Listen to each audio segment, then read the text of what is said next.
All right, now leaders from around the world are making plans to attend the funeral of boxing legend Muhammad Ali. And they include former President Bill Clinton, who will deliver one of the eulogies, as well as the President of Turkey and the King of Jordan.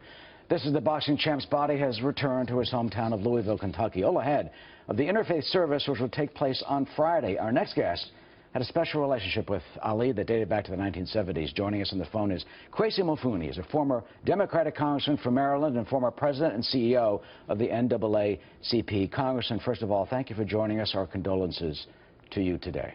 Eric, thank you. Thank you for having me. Of course. There'll be a traditional Muslim service, a funeral, on Thursday, then the big public interfaith service that we can watch on Friday. What do you think the message of Friday's service will be? Well, when you consider the people who will eulogize him and the people who will be in attendance, and even the people who will watch from afar, it's probably Muhammad's last great message of unity and peace in a world that really reaches out and cries out for some sort of racial and ethnic reconciliation. And I think he knew before he passed what he wanted to do, the message that he wanted to send. And when you consider how many people he touched in so many different lands and of so many different races, this is a final and fitting farewell, and it's one that represents what his life ultimately became, and that was one that all people shared in. What is the lesson that we all can take from that? I mean, he was so spectacular in the violence in the ring, but outside of those ropes, as you say, for decades, did preach tolerance, acceptance, reaching out to those who are unlike us. Well, inside the ring, Muhammad, in my opinion, was the most gifted heavyweight ever to enter the ring, but that was not where he would ultimately do all of his fighting. He carried a love for fairness, which made him fight fiercely for equal opportunity and for justice for all people.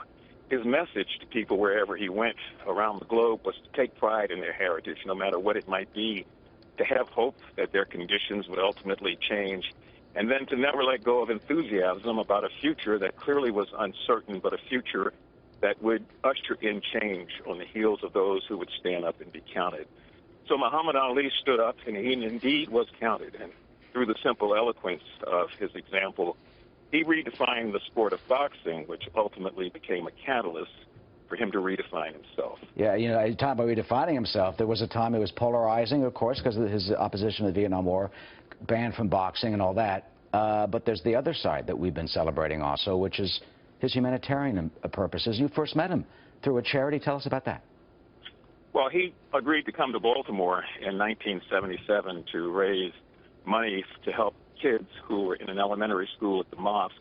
He wanted to make sure those kids had the right kind of books and materials and a school in which they could attend that was warm in the winter and cool in the summer. And he took it upon himself to stage this exhibition, and he agreed to fight 4 different people, a couple of heavyweights, a local reporter, and yours truly. And I was about a 160-pound weakling. I had trunks on that I had borrowed, and he and I went at it for a couple of rounds. He let me bang on him, punch on him, just beat him with everything that I had until I was exhausted.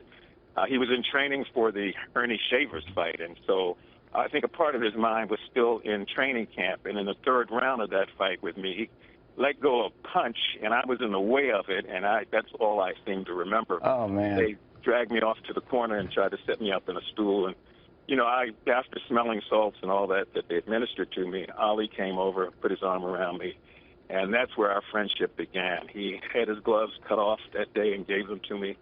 And we sort of, every time we had an opportunity to reach out, we would do that. I had tremendous respect for him. That's just great, wonderful. A terrific story and an indication of the humanitarian that he is. Thank you. Kwesi Mfume, thank you for joining us and for your thoughts this afternoon.